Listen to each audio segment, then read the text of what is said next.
మా మమ్మీ అయితే నెల తర్వాత వచ్చేసింది మా ఇంటికి హైదరాబాద్కి.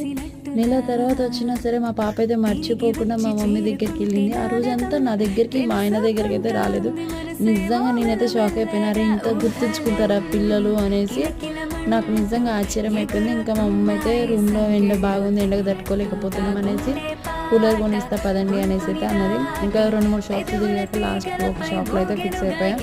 ఎంత కాస్ట్ ఉన్నాయి, 18,000, 7,000, 9,000 అనేసి. ఇక మాది రెంట్ హౌస్ కదా ఎందుకులే అంత అనేది 4-5 అయితే అయింది కూలర్ అనమాట. వాళ్ళ ఇంటికి వచ్చి ఫిక్స్ చేశారు. చూసారు కదా వాళ్ళ అమ్మమ్మ మనవరాలు వేసి కూలర్ ముందు ఎలా కూర్చున్నారు.